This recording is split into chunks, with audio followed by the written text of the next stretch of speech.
Episode की शुरुआत में हम कुछ डीमन जाति के बच्चों को देखते हैं जिन्हें जेल में कैद किया हुआ था। रोलो भी इनमें से एक था। इन बच्चों को शापित बच्चे कहा जाता है क्योंकि इनके अंदर मॉन्स्टर्स को कंट्रोल करने की शक्ति होती है। खाने को इन्हें सड़ा गला ही मिलता था। रोलो ने सुना था कि काफी समय पहले ये बस पालतू जानवरों को ही कंट्रोल कर पाते थे, लेकिन फिर किसी ने एक मॉन्स्टर को कंट्रोल करके उससे युद्ध छेड़ दिया जिसमें कई लोग मारे गए। इंसान अब डीमन जाति से नफरत करते हैं। अगर रोलो किसी इंसान को आंख उठाकर भी देखता है तो उसकी बुरी तरह से पिटाई हो जाती थी। रोलो अगर पूछता है कि मुझे क्यों पीट रहे हो तो उसे और ज्यादा मार पड़ती थी। इतनी मार पड़ती थी कि उसकी सूरत ही बिगड़ जाती थी और उसे 3 दिन तक पानी के अलावा और कुछ नहीं मिलता था। रोलो को पिंजरे में बंद करके जनता को भी दिखाया जाता था और सब उसे गाली देते थे। रोलो अपनी पावर की वजह से लोगों का माइंड भी पढ़ सकता था। वो सुनता रहता था कि कैसे लोगों के अंदर डीमन जाति के लिए गुस्सा और डर भरा हुआ है। जब उन्हें पता चला कि रोलो माइंड रीड कर सकता है तो वो और ज्यादा वायलेंट हो गए। रोलो को बहुत बुरी तरह से ट्रीट किया जाता था, लेकिन बदला लेने का विचार कभी उसके मन में नहीं आया। वो कभी किसी को चोट नहीं पहुंचाना चाहता था। अब एक दिन रोलो से कहा गया कि वो अपनी पावर का यूज कर इन मॉन्स्टर को कंट्रोल करे और आने वाले युद्ध में डेरिडस का साथ दे। डीमन जाति युद्ध में काफी यूजफुल होती है। अगर रोलो ऐसा करता है तो कभी उसकी पिटाई नहीं की जाएगी और उसे उसका मनपसंद खाना पेट भर के खाने को दिया जाएगा। सिर्फ रोलो ही नहीं बल्कि जेल के सभी बच्चों को। लेकिन अगर रोलो मना करता है तो उसे रोज डबल पनिशमेंट मिलेगी। इस आदमी ने अपने सर में एक मैजिकल डिवाइस पहना हुआ था जिससे रोलो उसका माइंड रीड नहीं कर पाता कि ये सच बोल रहा है या झूठ। लेकिन इस आदमी ने हमेशा अपना वादा पूरा किया है, इसीलिए रोलो मान जाता है और उस ब्लैक डेथ ड्रैगन को लेकर राजधानी की तरफ आने लगता है। वो सबको मारने का सोच रहा था, लेकिन तभी लीन उसकी गायब होने वाली शील्ड तोड़ देती है और उसका ध्यान भटकने से वो ड्रैगन रोलो पर ही हमला कर देता है। रोलो सोचता है कि मुझसे गलती हो गई, अब मेरी वजह से बाकी लोगों को भी भुगतना पड़ेगा। अब ड्रैगन रोलो को मारने आता है। रोलो अब खुशी खुशी अपनी डेथ का स्वागत करता है क्योंकि उसे इस बेकार की जिंदगी से आजादी मिल रही थी। वो सोचता है कि अगर उसका पुनर्जन्म होता है तो वो अपनी अगली जिंदगी में ऐसे पिटना नहीं चाहता। काश वो किसी के कुछ काम आ सके और काश उसे अच्छा खाना खाने को मिले, कम से कम एक बार। ये सब सोचते हुए रोलो मरने को तैयार था, लेकिन अचानक ही नॉर उसके सामने आकर उसे बचा लेता है और ड्रैगन से लड़ने लगता है। रोलो सोचता है कि ये आदमी मुझे बचा क्यों रहा है। ड्रैगन अब जहर की उल्टी करता है जिससे दोनों की हालत खराब होने लगती है। नॉर अब अपने हीलिंग मैजिक से खुद को बचाने की बजाय रोलो को बचाता है, जिस वजह से रोलो पर जहर का असर नहीं होता, लेकिन नॉर की हालत खराब होने लगती है। लेकिन फिर भी नॉर कहता है कि चलो अच्छा है, मैं ठीक हूँ। अब कहानी नॉर के बचपन में जाती है। एक दिन नॉर खाना बनाने के लिए जंगल से कुछ सब्जियां लेकर आता है, लेकिन वो गलती से एक जहरीली सब्जी भी उठा लाया था जिसे खाने के बाद नॉर के शरीर में जहर फैल जाता है और वो मरने लगता है। नॉर खुद पर लो हील का यूज करता है और अगली सुबह तक जिंदा बच जाता है। नॉर किताब में देखता है कि उस सब्जी को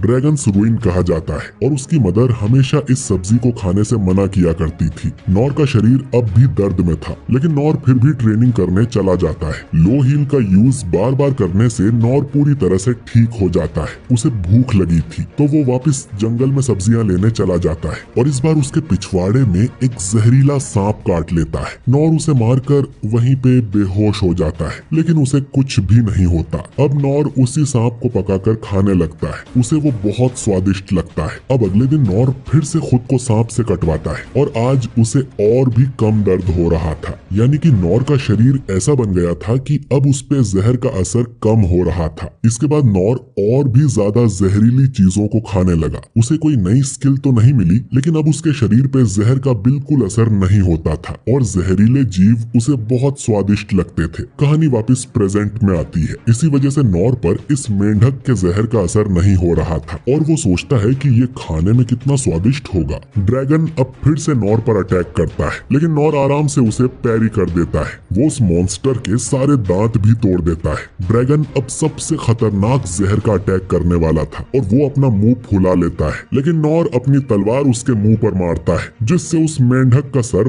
फट जाता है और उसकी वहीं पर मौत हो जाती है। नॉर सोचता है कि कितनी अजीब बात है कि इतना बड़ा मेंढक शहर के बाहर है, लेकिन खाने में तो ये बहुत टेस्टी होगा। नॉर अब रोलो से पूछता है कि क्या तुम ठीक हो और तुम अकेले इस खेत में क्या कर रहे हो? रोलो बोलता है कि मैं उस मॉन्स्टर को यहाँ तक लाया हूँ और उसने ये मॉन्स्टर शहर तक ले जाने का प्रॉमिस किया था। अब ये सुनकर नॉर को लगता है कि वो मेंढक जरूर खाने के लिए ही था और ये बच्चा उसी की डिलीवरी करने जा रहा था और उसे जिंदा ले जाने से वो ज्यादा देर तक ताजा रहता और इसने खुद पर इनविजिबल सील इसलिए लगाई होगी ताकि कोई उसका मेंढक चोरी न कर ले। शायद ये बच्चा अपने फार्म पर ऐसे जहरीले मेंढक पालता होगा, बिल्कुल जैसे कोई बकरी पालता है। और नॉर ने इस बेचारे गरीब की फूड डिलीवरी खराब कर दी। नॉर माफी मांगता है उसके कीमती खाने को मारने के लिए। नॉर उसके पैसे चुकाने को भी राजी हो जाता है। रोलो कहता है कि उसे कोई पैसे देने की जरूरत नहीं है, सब ठीक है। नॉर कहता है कि ठीक है, लेकिन तुम इतने बड़े मेंढक को यहाँ तक कैसे ले आए? रोलो बताता है कि मैं मॉन्स्टर्स को कंट्रोल कर सकता हूँ। रोलो को लगता है कि अब नॉर भी उसे गाली देगा, पर नॉर सोचता है कि ये छोटा बच्चा इतने बड़े मॉन्स्टर को कंट्रोल कर सकता है, ये तो कमाल की स्किल है। रोलो बताता है कि ये एक तरह की शक्ति है और वो इसके साथ ही पैदा हुआ था। नॉर कहता है कि ये तो और भी कमाल की बात है, ऊपर वाले ने तुम्हें ये टैलेंट गिफ्ट दिया है। रोलो अब हिम्मत करके बताता है कि मैं डीमन जाति का हूँ और सभी डीमन जाति के लोग मॉन्स्टर कंट्रोल कर सकते हैं। अब नॉर बोलता है कि अच्छा, डीमन जाति कोई ट्राइब है और सिर्फ उनके पास ही ये पावर है। नॉर सोचने लगा था कि अगर उसके पास ऐसी एबिलिटी होती तो वो क्या करता। वो जंगल के जानवरों से अपने खेत के काम करवाता, वो बर्ड्स का इस्तेमाल कर लेटर डिलीवर करवाता, रात में भेड़िए उसकी रक्षा करते, कितना मजा आता। रोलो बोलता है कि तुम्हें डर नहीं लग रहा? मैं डीमन जाति का हूँ, तुम मुझसे नफरत नहीं करते? नॉर बोलता है कि तुम क्या बात कर रहे हो? रोलो बताता है कि ऐसे कई लोग हैं जो उसकी इस पावर से डरते और नफरत करते हैं। नॉर बोलता है कि तुम्हें उनकी बातों पर यकीन नहीं करना चाहिए, ये तो यूजफुल पावर है, काश ये पावर मुझे मिल जाती। अब रोलो ये सुनकर कि उसे कोई यूजफुल समझता है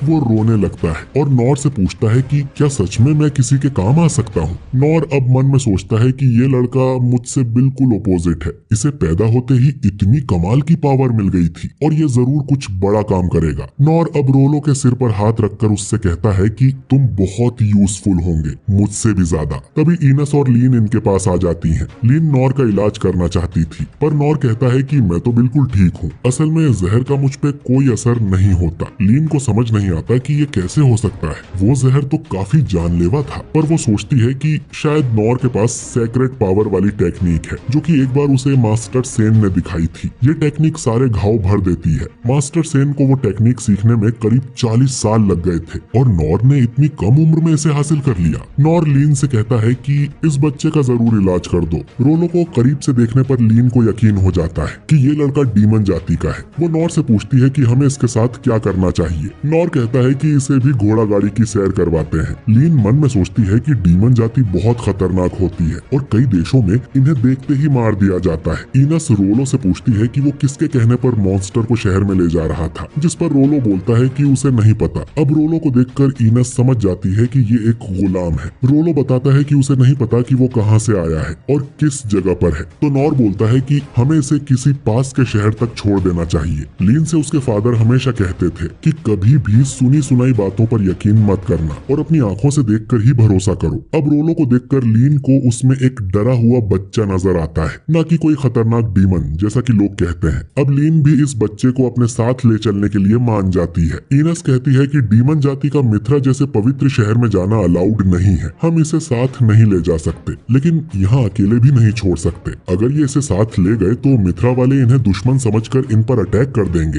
ये लोग ये सोच ही रहे थे कि क्या करें और तभी इनके पीछे एक आदमी आ जाता है जो दिखने में काफी खतरनाक लग रहा था। वो कहता है कि मुझे लगा था अब तक ये मारा गया होगा और ये एपिसोड यहीं पर खत्म हो जाता है।